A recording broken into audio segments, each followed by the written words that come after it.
again this year, and have some good things planned. And then, of course, always interested to hear your suggestions for ideas.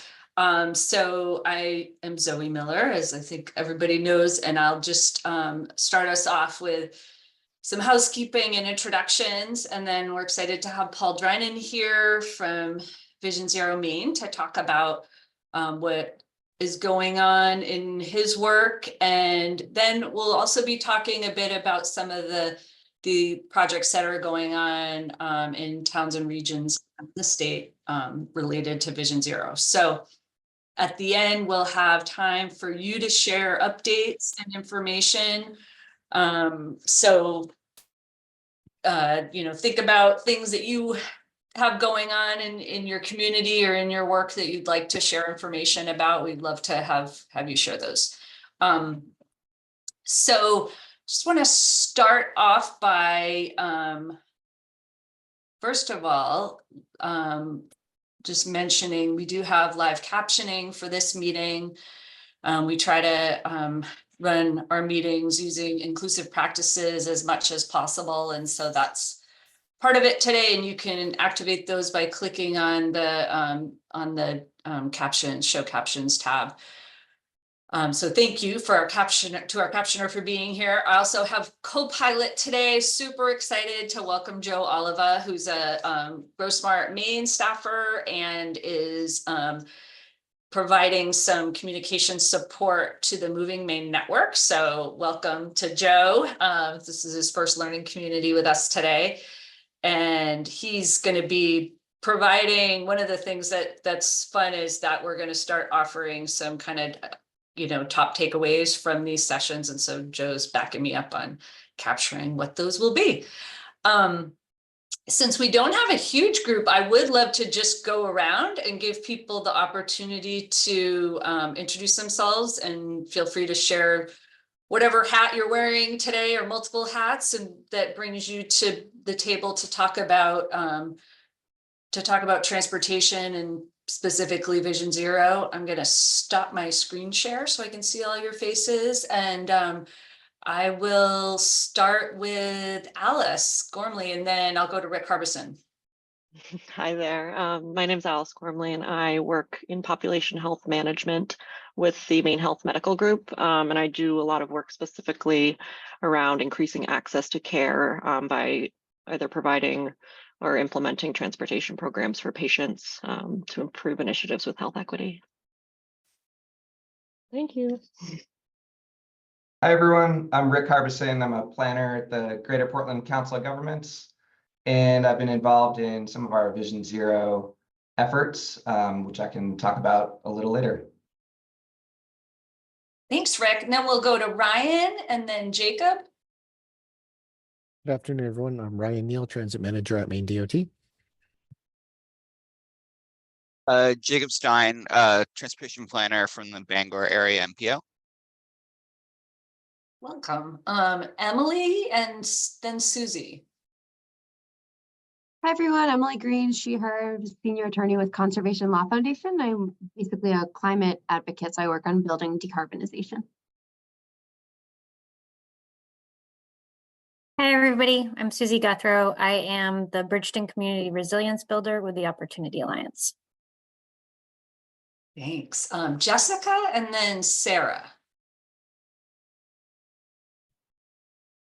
Hi, everyone. My name is Jessica Sear. I am a person with a disability. I'm a wheelchair user, and I also represent the Maine Statewide Independent Living Council.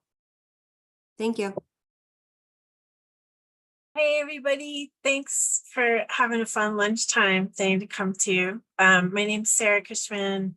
I'm the faith representative to the Moving Maine Steering Committee. And I'm also a transportation planning consultant in the world of walk, bike, bus, carpool kinds of transportation. So it's nice to be here. Thanks. Thank you. Elizabeth and then Dea. Hi, everyone. Elizabeth Katine. I work in the Governor's Office of Policy, Innovation, and the Future, and I coordinate the work of the Governor's Cabinet on Aging. And as you can imagine, transportation comes up a lot. It is really a linchpin for helping access to many other services. So I'm always interested in connecting to people, learning what's going on, and seeing how we can just, again, collaborate and strengthen our transportation options within the state for people. Hi, I'm Gaia Shane, a program coordinator at GrowSmart Maine, but also a land use planner. And before I came to Maine 2 years ago, I worked on a Vision Zero Hawaii public engagement and also the Complete Streets program. Awesome. I may put you on the spot to talk about some of that. So we'll go to Audrey and then Cheryl and then Julie.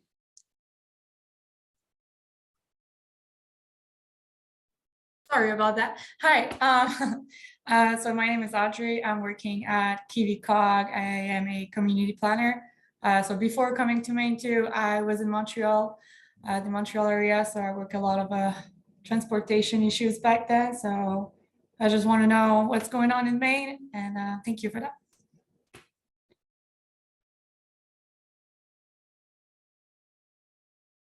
Hey, this is Cheryl Peabody. I'm a person with a visual disability and just interested in learning about transportation projects and programs around the state.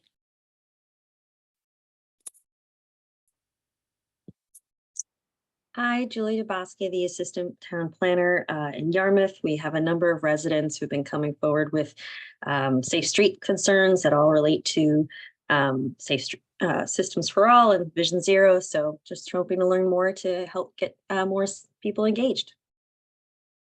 Great. Stephen, and then the caller, the number ending in 6747. So Stephen and then the person on the phone. Hi, Stephen Hoodlet from Town of Kennebunk. I have a kind of business facing role, but the downtown has had a lot of infill residential around it, and a lot of people are fortunately taking to the streets with walks or just kind of being on the road. So we're just looking for policy improvements as well.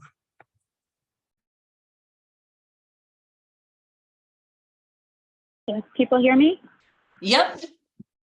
Okay, this is Allison with East Coast Greenway Alliance. I am happy to be joining by phone. Super interested in hearing about this topic, and we are working on trails and active transportation. And sorry I can't be there more fully today. Great, and no worries. We'll take people in all the forms that we can get them. Before I turn it over to Paul, I just wanted to just share a couple notes about this learning community for folks who haven't been here before, or a reminder for those who have. I just have a couple of very basic slides. And basically if I can advance my slide here. So the Moving Maine Network overall, we are a statewide coalition that's focused on improving transportation access and advancing equity. And our focus is really on the needs of people who can't drive and folks who struggle to afford transportation. And I don't have to tell this group that includes a lot of different people. That's a lot of older adults, a lot of people with disabilities, a lot of folks with lower incomes, a lot of immigrants and refugees and people of color. And, one kind of handy statistic that I think about a lot is that according to the last census, there were about 40,000 households in Maine that had 0 cars. And those are households all over the state. So that's not like, those are just people who live in downtown Portland and don't need a car. And those 40,000, they're much more likely to be lower income, to have older adults as the head of household, to be immigrants and refugees. So our work is really about bringing all the folks who care together to work on the solutions. And so strengthening the network of people is sort of our top priority. We also work to inform policy change and bring about the policies that we know are effective. And there's some great examples from all around the country and around the world that we're working to help bring to Maine, including Vision Zero. We work to support better coordination within communities and really helping across regions and within regions to knit different partners together. And we also really want to amplify mobility stories. And so one of the ways that we've done that in the past is by inviting people to tell their story and bring those stories into the meetings that we have very intentionally. And so I wanted to remind people today that we want that. We want to hear your stories about what it's like for you to use transportation, what it's like for the people you care for to use transportation. And so just a reminder about that. So these learning community sessions are a way to share expertise. Sometimes that's from outside of Maine, and often it's from inside of Maine, and that we hope people get inspired to move to action on transportation solutions. And really importantly, that we build relationships with each other. We talk about it as building a relationship infrastructure, and that will enable us to take advantage of opportunities as they arise to make solutions happen. It also puts us in a much better position to solve some of the problems that we're all facing. So I'm going to stop sharing and I'm going to turn it over to Paul. And I actually should have done this already, but I'm making you a co-host so you can share your slides.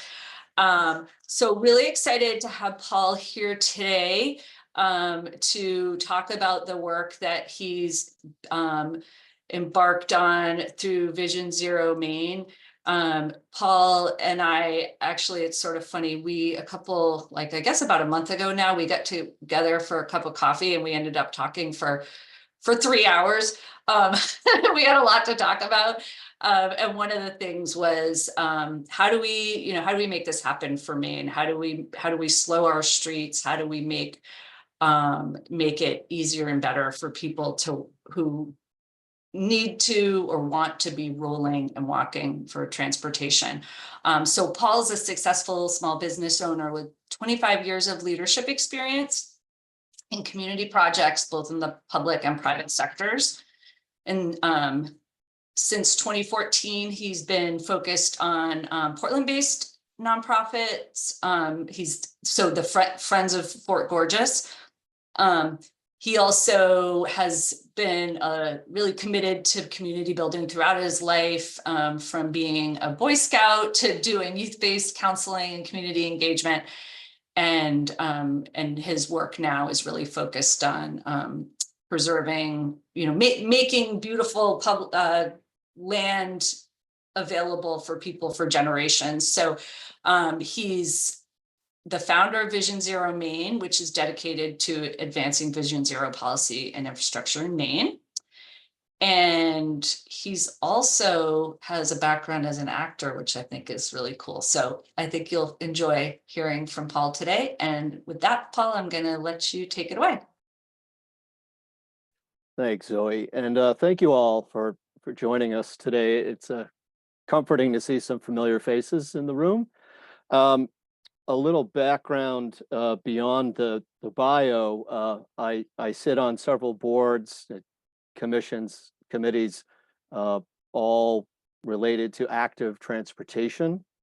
And the way I arrived at this Vision Zero mission was in 2023, I believe. Maine DOT released a new transportation plan that I think for the first time really has an emphasis and gives active transportation a bona fide seat at the table, along with the other major transportation sectors. So this was a really big deal for a lot of people. Coincidentally, all of the cogs around the state in 2023 rolled out a Vision Zero plan.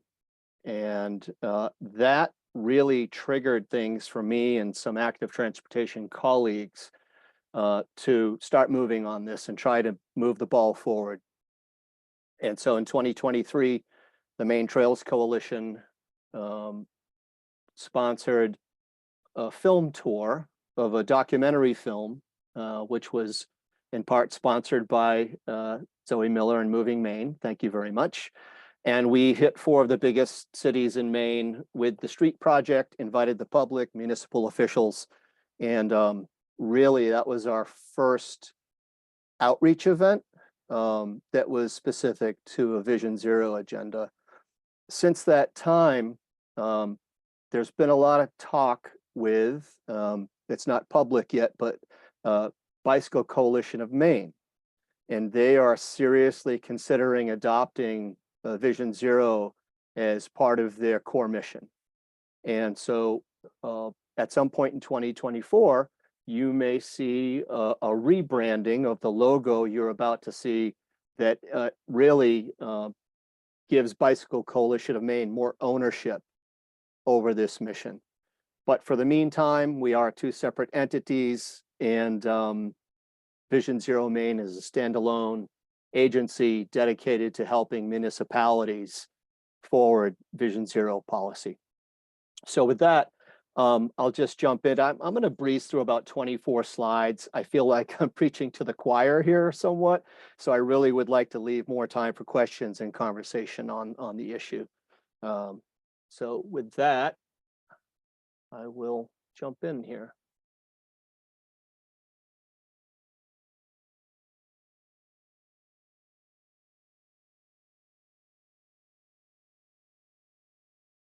Everybody see that? Great, thanks. So as I said, Vision Zero Maine got started in 2023, and I immediately began reaching out and collaborating with the Vision Zero Network. They are the preeminent Vision Zero nonprofit advocacy agency in the United States. And so these slides you're seeing today are courtesy of Vision Zero Network. And until we can figure out what our exact focus is here in Maine, I'm going to be relying heavily on Vision Zero Network for resources and community outreach. And at some point, we'll define this a little more as it relates to Maine municipalities and DOT policy, et cetera. And then we'll completely rebrand and make things more specific to the state of Maine. So I know you're all familiar with how this works regarding resources, but if you're not and you want more information, I highly recommend checking out visionzeronetwork.org. So this is kind of a 101, but more specific to shifting our transportation paradigm with a focus on safety and equity. I know most of you are familiar with the safe system approach. The question is, how do we get there? And what I've found is that when I engage policy and decision makers and chat about safe systems or complete streets, their eyes tend to glaze over pretty quickly. And so I've also found that when I frame the conversation around saving lives or preventing injuries, serious injuries, you tend to get people's attention just a little bit more. So I really like framing the conversation for active transportation under that Vision Zero umbrella. And then we can get to the conversation about safe systems, complete streets. How do we actually get there? Funding, always a big question. USDOT has the Safe Streets for All grants, and you can see by this map, the money is forthcoming. So it's not an obstacle if you want to move forward with these policies in your community. So Vision Zero, not a slogan, not a tagline, not even a program. They call it a paradigm shift. I call it a cultural shift. As you all know, the United States is completely wedded to its car culture and its love of the automobile. And so this shift, it's a long game. Nothing's going to happen overnight. It's going to take time, and it's going to take a lot of work at the community level. these are the 5 basic steps. Safe system foundation, moving from silos to collaborative efforts. Luckily today, we can actually capture and use data. We've all seen crash incident rates and maps, hotspot maps. And now we have, since the DEI movement, since COVID, we're adding equity and health outcomes, which are an increasingly important part of making transportation decisions. And then, of course, core strategies rooted in design, and then always an emphasis on transparency. Again, traditional approach versus the safe system approach. We're trying to move beyond these transportation paradigms that have been driven into our municipal engineers and planners since basically the 1950s and get to some new strategies. Some of these slides I agree with, and some I don't. This is the one that just seems completely counterintuitive to me. I do think we want to reverse these. I would like to see us focus on how to prevent crashes instead of looking at how to prevent serious injuries when a crash occurs or after. I'd actually flip this slide and reverse those two. This one's spot on. Instead of regulating human behavior, design for human behavior and obvious limitations. Trying to control speed, reducing speed and kinetic energy. And instead of placing blame on individuals, you're the saying blame gets you nowhere, take ownership, work together, and figure out how our transportation system can be improved to mitigate crashes. And finally, instead of reacting on crash history, let's look at this proactively, work collaboratively, and figure out ways to identify and advocate to reduce crash risks. Again, traditional approach, engineering, education, enforcement, and emergency services, as opposed to the Safe Streets for All paradigm. I'm actually surprised in that top tier to see equity under that traditional approach. I've never seen any form of equity included in those traditional E's, but I'm glad to see it in this box, and it definitely needs to be a growing part of the conversation. And we're all familiar with the safe streets, how to get there, and safe speeds. I think more and more and more we're realizing that it's all about, not all about, but quite a bit about reducing speeds. I found this interesting that Philadelphia, which has an excellent Vision Zero action plan, they actually have equity at the top of their list in 2017. I've noticed some lists, the 5 E's don't even list equity. On some lists, the 5th E is emerging technologies, such as automatic braking or speed control. And so I was happy to see the Philadelphia plan with equity right up at the top. And now they've revisited that plan and expanded it. Equity still at the top, but now they've fleshed it out just a little bit more to include data and a youth program. I think you're all familiar with this this circle, this diagram. At the core, it's really about safe, equitable streets. You know, our streets are designed to move cars. And I believe that our transportation system should really be about moving people, not just cars. So we look at these critical collaboration bubbles and what do we see in common? Relationships, relationships, relationships. And yes, it's important for us to talk to DOT and collaborate with them and our COGs, our local planners. But really, we're finding more and more that this work happens at the municipal level. We really need buy-in from the city council, the local engineer, the local planner, and we need community engagement. So that bottom triangle, that critical collaboration, I would caveat municipal level. I put this up here to show how Louisville got it done. look at all those logos. You talk about broad collaboration, education, law enforcement. I mean, they've got it all, and that's why their program is super successful. Just a little statistic here from Madison showing the racial disparity and the pedestrian, just the difference between pedestrians and others.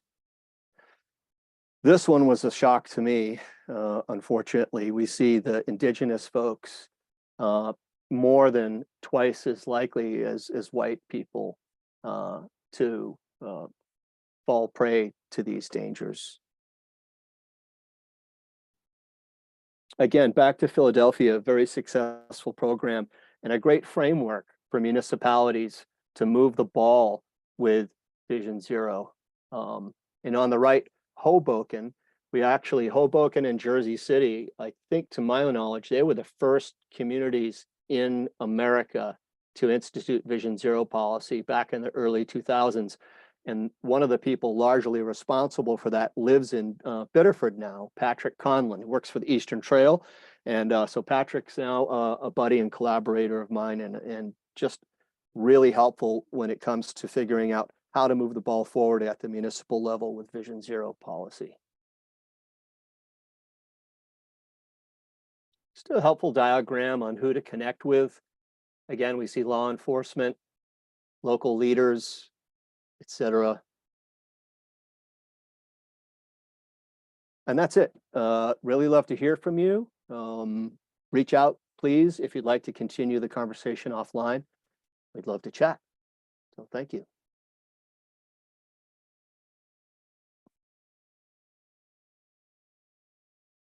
Great, thank you, Paul. So one of the things that Paul and I talked about doing is just really opening it up for folks to share their thoughts on, what do you see going on in the communities you live and work in, spend time in, and what would you like to see? And I think, let's see, I'm gonna go make my screen big so I can see everybody's faces. So maybe starting with kind of going around the state. Is there anybody in the more northern parts of the state who wants to jump in and talk about what you have going on?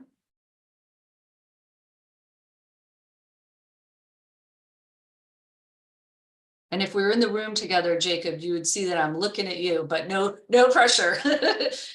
I wasn't sure. I was about to say, I'm not sure if I count. When I think of northern, I think of the county and Cataquest, etc. No, so we've got several things going on. Our MPO has our fingers in lots of pots that would apply to this meeting. I am the contact and driver of our traffic incident management program, or I guess it's the state's, but our MPO holds the contract. So I'm training on getting safer responses stuff. This isn't focused on technically the Vision Zero lowering the crashes, but it's certainly important on keeping people's lives safer by increasing by teaching first responders and wreckers, etc., how to better respond to crashes on the roadway or overturned vehicles so that they are safer and we are safer. Stopping secondary crashes by setting up the work zones properly. So lots of groups across the state, specifically northern. We have a climate action plan that includes transportation components. I don't know whether she's talked, that my coworker who's working on that has talked to it's looped in some of the people on the call or not, or their organizations. But I do know that it has a component. And I guess more topical to this is we got an SS4A grant, and I am in the process of writing an RFP for Vision Zero plans for all of the municipalities in our MPO. So that would be 11 individual plans. So I certainly will be in touch, Paul. I'm not sure whether exactly what role you will be playing, but I will, at the very least, you will be invited to all of our meetings. all of the public meetings, etc. But yeah, that's where we stand. I'm currently writing that RFP and finalizing that draft. Great. Thank you so much, Jacob, for jumping in, just sort of being the brave one to go first. I think something that's interesting about this issue is that it needs to happen on multiple levels. So there's, you know, the potential for a municipality, like your city or town, having a Vision Zero plan. And then there's also regional or county level plans. And then, you know, I think what many of us would like to see would be a statewide plan and commitment. And there are some things going on all of those levels. And so I think that's encouraging. I invited Rick Harbison from GPCOG to talk a little bit about what's been going on in that region. And maybe just because I don't think everybody does know all the acronyms or all the stuff. So I think if you want to say what the region is, and then feel free to talk a little bit more about what the safe system approach is and how that differs from, you know, how that's different from what we've been doing. Thanks, Zoe. Yeah, so Greater Portland Council of Governments is GPCOG. We have a few different initiatives going on right now. The first actually is something that we completed, but we finished our Vision Zero plan for the Greater Portland region. So we began that in 2022. It was adopted by our policy board in May of 2023. And so that is for our PACS region. It's not to get too in the weeds here, but that's our Metropolitan Planning Organization, also known as the Portland Area Comprehensive Transportation System. So that geography spans from like Arundel, Biddeford, Saco in the south, all the way up to Freeport in the north, and then out to Standish and Raymond. So that effort to do that Vision Zero plan, that was self-funded by GPCOG and PACS. And some of the key pieces of that plan really for us is that it was our first foray into Vision Zero and kind of really formalizes our commitment to Vision Zero. From the plan perspective, a big piece of that is the data analysis that goes into it, as well as the community engagement. And as part of that plan, we developed a map of priority safety locations. And then we also have a section that's actions and strategies that are recommendations that are non-location specific. And so that one, we have since moved on. We are now working on a Vision Zero plan for the rural and island communities in our region. So we began that in September of last year. We are hoping to have a draft complete by June. And that one is funded by the Safe Streets for All Round 1 grant. And those are the 12 rural and island communities that unfortunately we weren't able to do in that first plan due to like things I won't get into around jurisdiction and funding, but the 12 communities there are the Lakes region, if you're familiar with Bridgeton, Harrison, Naples. We have Gray and New Gloucester and Durham and Pownell in there, as well as some of the islands. And so we're working on that now. It's going to follow a similar framework to the first plan we did. So using data and community engagement to identify the priority safety locations, developing some overarching actions and strategies, except everything is going to have a focus on the rural areas and kind of the unique needs of unique challenges, I'd say, of rural roads and rural communities. So we're excited to be doing that work. As far as that, where we're at with that, we've wrapped up most of our engagement. We had all sorts of workshops and interactive survey and map and tabled at different events. And we're now working with our advisory panel to start drafting the plan and working with them to guide the direction of the final product there. Last is some exciting news that we received funding for a demonstration project grant. So that's through round 2 of Safe Streets for All. So we have 11 demonstration projects identified throughout Greater Portland. Some of the specific communities are Portland, Saco, Biddeford, Scarborough, and South Portland. I won't get into all the different exact descriptions of each project, but it's things like enhanced crossings, sidewalk buffers, doing median islands, tightening the turning radius at intersections, and then there's some ambitious ones in there as well, like doing some temporary road diets. And then that grant is also going to fund some additional planning projects that we're excited about. So there's a series of road safety audits in the Main Mall area of South Portland. We're doing a region-wide roundabout feasibility study, which I'm really excited about. And then we're also going to do some more in-depth intersection studies for, there's 3 different intersections. If you're familiar with our area, one is near where Zoe lives, Allen's Corner in Portland. There's another one in South Portland, intersection of Westbrook Street and Western Ave, which is sort of the Main Mall area. And then there's one in Scarborough on Route 1, intersection of Route 1 and Sawyer Road. So we've got a lot of work with that program. It's a big project. It's a $800,000 grant, I believe. And we're finishing up the paperwork on the contract. We're hoping that we can begin that later this summer, early fall. I would say for our projects, if you go to visionsero.greaterportland.org, you can see some of the work we've been up to. I was just on vacation last week, and I'm realizing now that I probably should have updated the website with the new information about our grant award and probably other stuff in there that might be a little out of date, but it's mostly up to date. And there you can see the plan we did for Greater Portland. You can see everything we've been working on for the Rural and Island Communities project. And I will soon post other information about that new grant.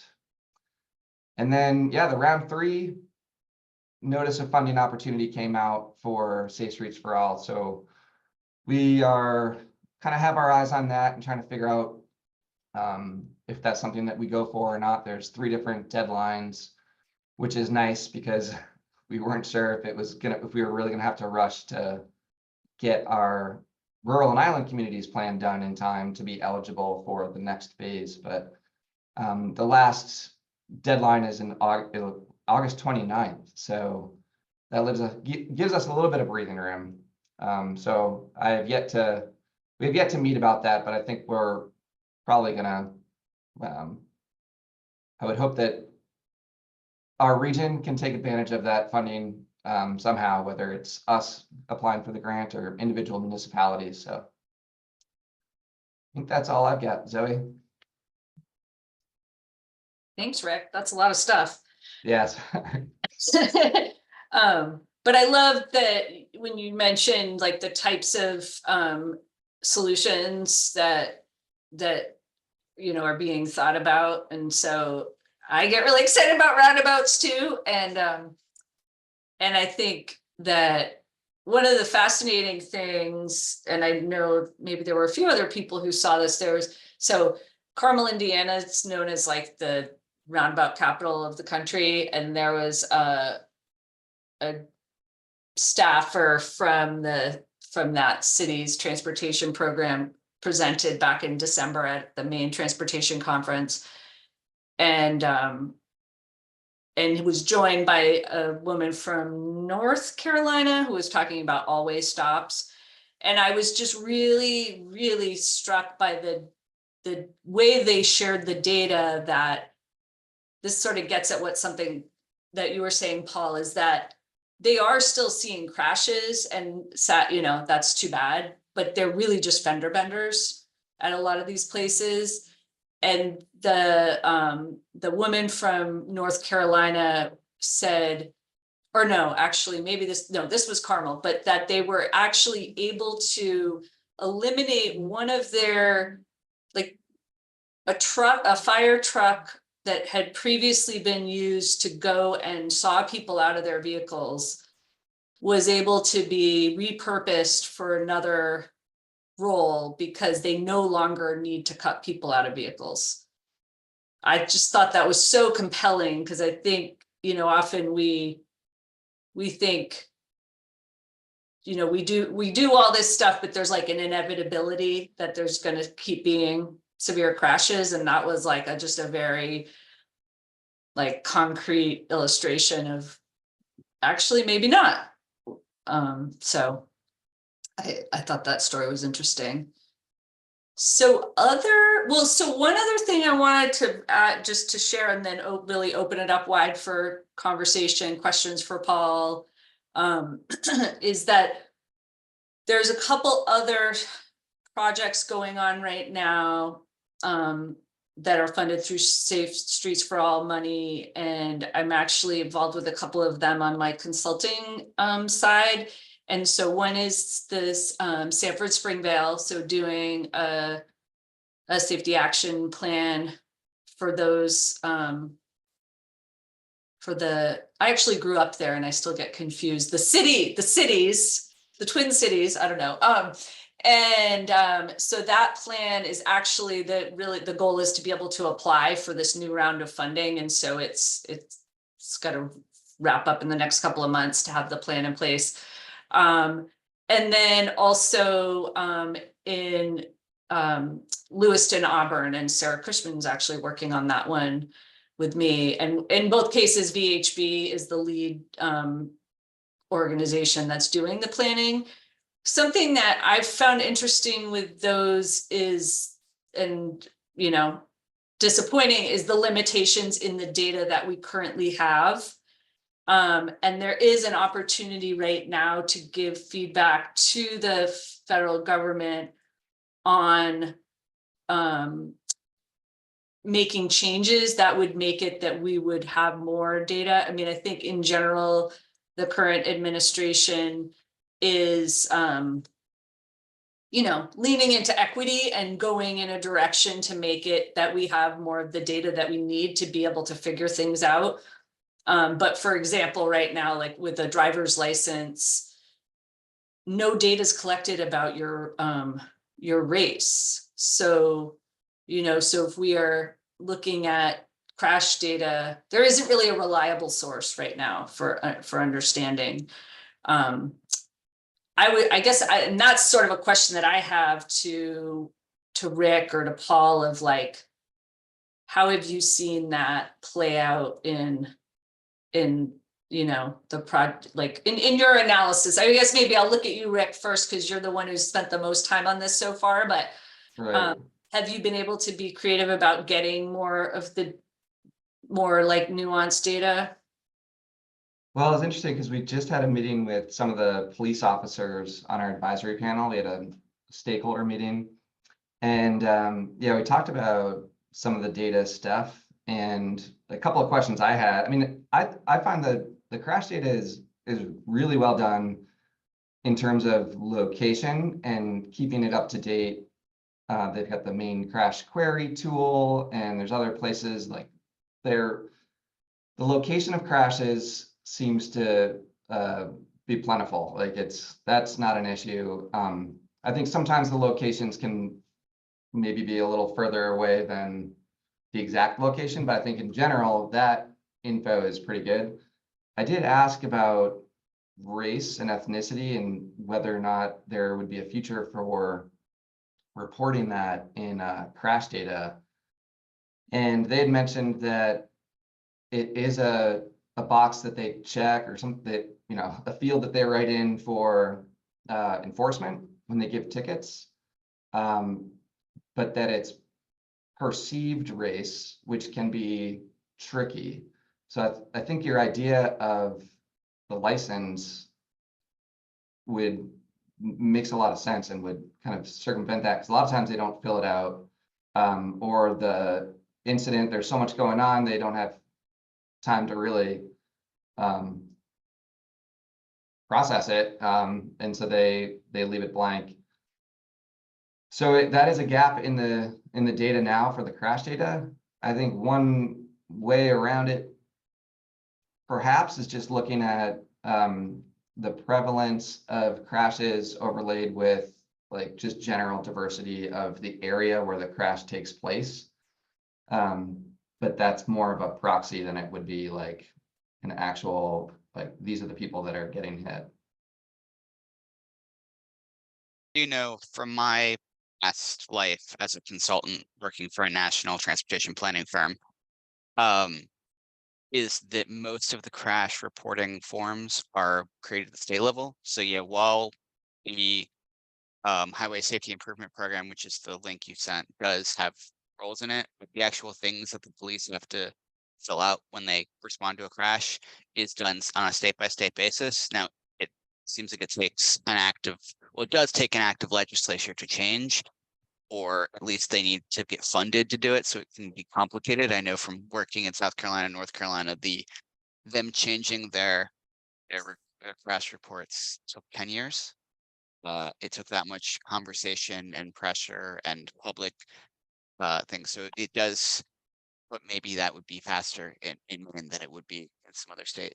But yeah, I just know that from my experience that while it might shorten it to do your license plate, your license thing, you have to approach it from the state level if you want to change what their police officers actually have to gather that form that they do. I did learn in our conversation that there is a model minimum uniform crash criteria that's put out by National Highway Transportation Safety Administration, and that they just updated it. It's now in the 6th edition, so it kind of reminded me of the MUTCD manual for like lane striping and things like that. And so it sounds like Maine DOT uses this criteria. I'm not sure if they've updated to the 6th edition, but I think that does inform a lot of state DOT and crash data collecting. Yeah, I think there's Julie- clearly room for improvement because it's an equity issue, and equity is such a new thing to these institutional organizations. I think it's just going to take a while for that change to be incorporated, and it certainly won't happen on its own. So it's incumbent upon all of us to speak to our legislators and get the word out about this need for improvement. Thanks, Paul. I was just going to say, I think Julie read Rick's mind because she put it in the chat about, is there any effort to get Maine to align more with that manual? And I would say this will go in on the list of policy ideas for the next session for sure.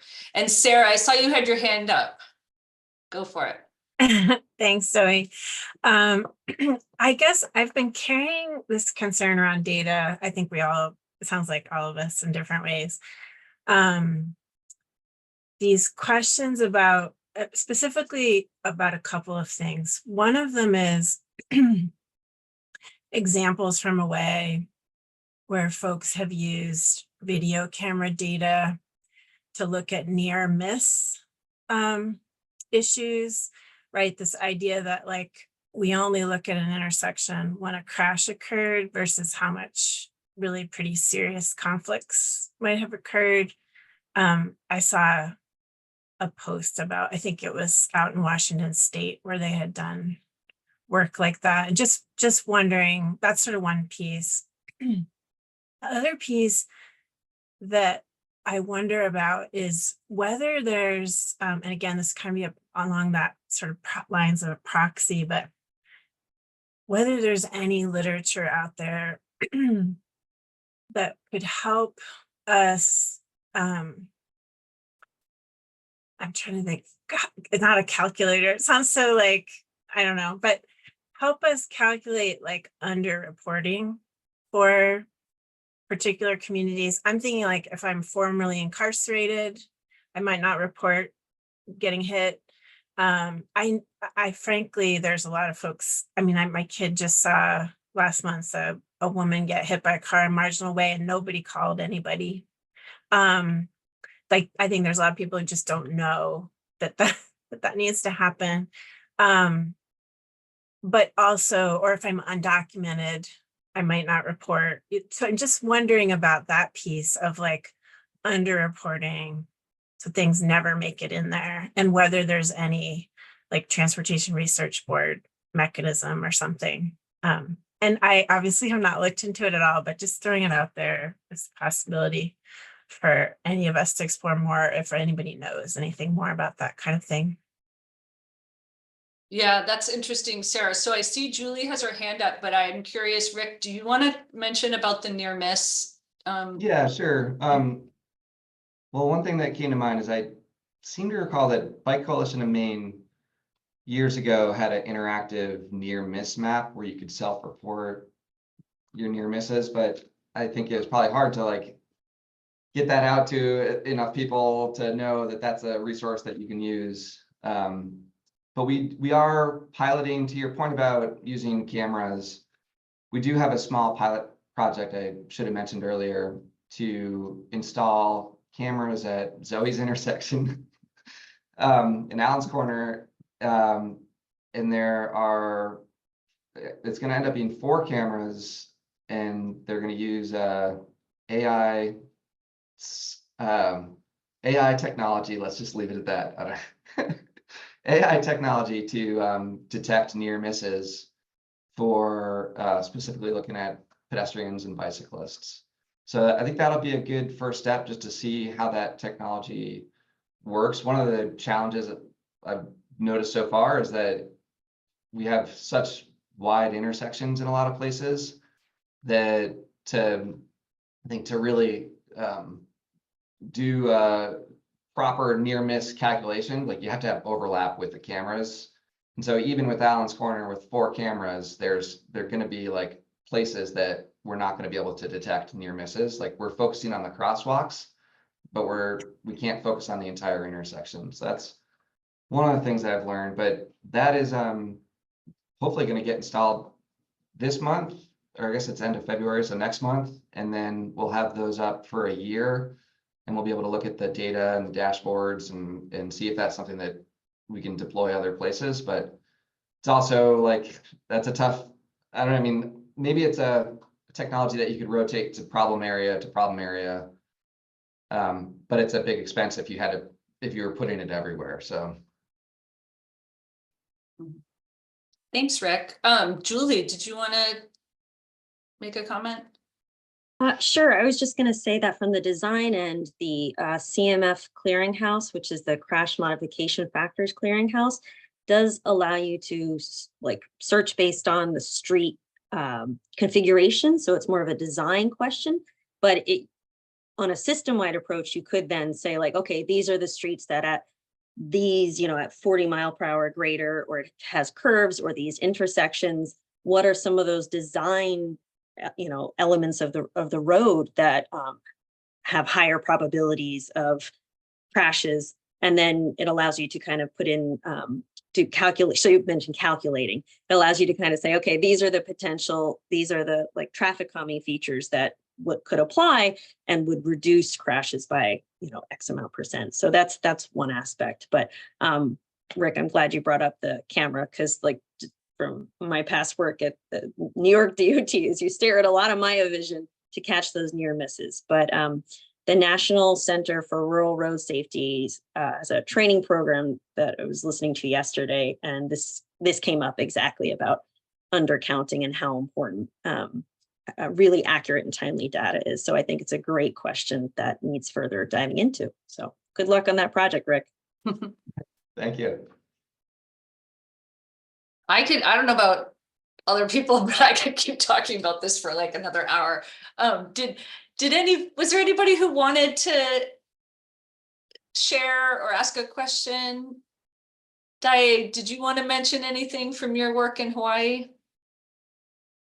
Yeah, when Paul said it's good to start from the municipalities, if I can talk a little about what we did in Hawaii. So Honolulu, the city and county of Honolulu, they hired a few engineers and few planners just for Complete Streets program. So, and then they were changing the streets in Honolulu, like throughout Honolulu, more bike lanes, like really making it like safe for all modes, complete streets.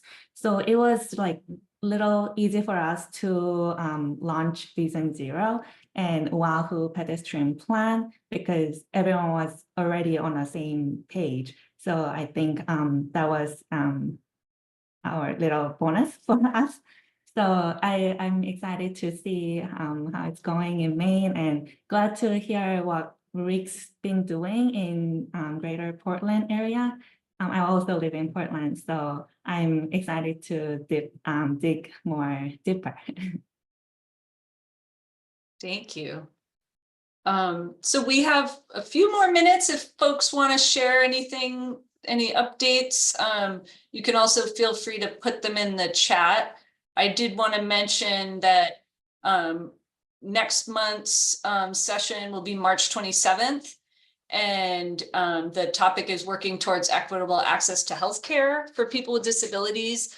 Excited to have Jennifer Battis from Disability Rights Maine presenting about a report they worked on that looked at healthcare access overall for folks with disabilities. And of course, transportation came up as a major factor. So she'll be focusing in on that.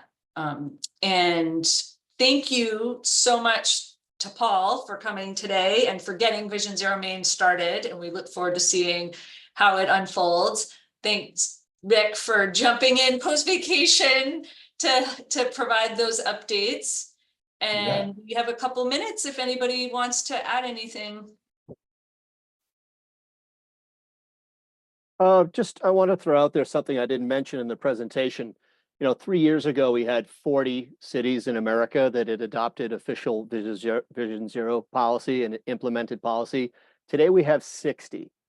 So there's clearly a want, a need, and desire at the community level to make these things happen, but won't happen without you. And finally, I'm just going to throw out my tag phrase here on Vision Zero and the resulting outcomes. It really checks all the boxes: accessibility, affordability, climate, health. 65% of our carbon emissions in Maine come from the transportation sector. And for every dollar invested in active transportation, we see $3 return on investment in health savings. And healthier people means a healthier economy.